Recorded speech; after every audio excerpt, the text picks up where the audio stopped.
we are about to jump into an exciting topic, which is deciding whether or not a quadrilateral is a parallelogram. We can use the distance, the slope, and midpoint formulas to do this, so let's get started. All right, you guys, here it says that we need to graph this quadrilateral KLMN. Let's do that because then we want to determine whether or not this is a parallelogram, okay? They specifically want us to use the slope formula. The slope formula, if you're going to do this by hand, is y2 minus y1 over x2 minus x1. So you would have to label your points and solve. So this is if you wanted to do it by hand. But let's go ahead and I'm going to show you how to use an app that you can download onto your iPad called GeoGebra, where it makes this process so much more fun. So let's get started. So this is how it looks when you just download it or when you just open it up. We're going to go to settings here. We're going to put some axes and show grid. And now we can plot our points. I'm going to go ahead and actually write it in to make sure that I get it labeled correctly. So I'm going to click on Algebra, ABC, and my first point is going to be, let's see, it's 2, 3.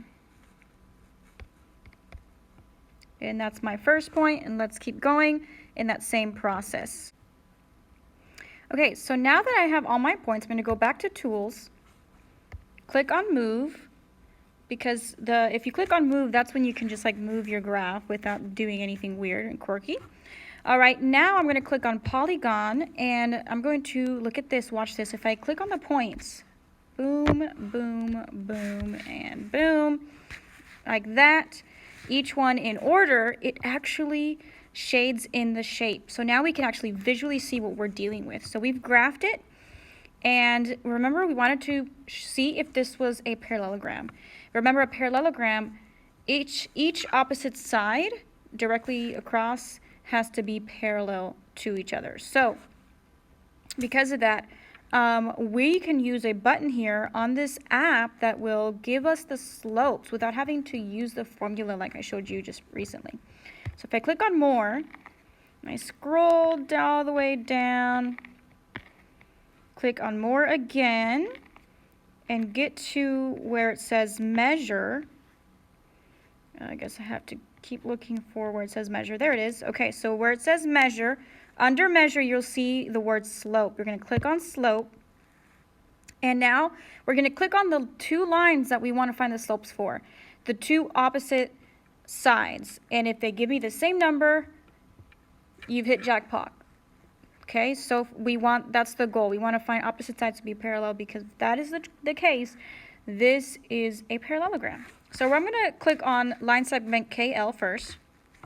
All right, so it tells me that the slope is 0.2. Now I'm going to click on NM and see if it gives me the same one. Here we go, here we go. Oh my goodness, same slope. So far, so good. Now let's do the other two sides. So NK. All right, the slope says here it's 6. Then we have ML. And at the very top it says, wow, okay, awesome. This is a parallelogram. Another thing that you can do here, besides finding the slope, is finding the distance or the midpoint. Remember, you're going to have to do either of these. So to find the distance of each side length, you click on More and go to Measure once again. And you can see here distance or length.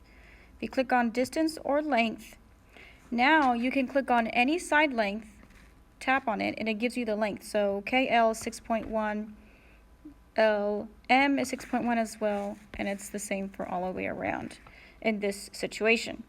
Now, what if we wanted to find the midpoint of each side?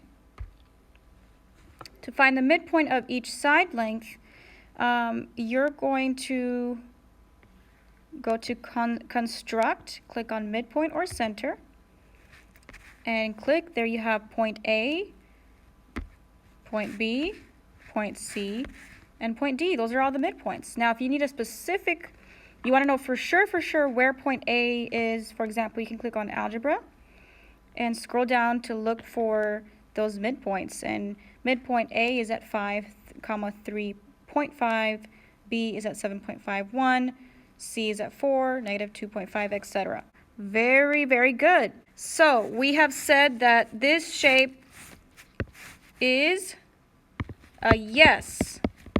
It is a parallelogram because opposite sides are parallel.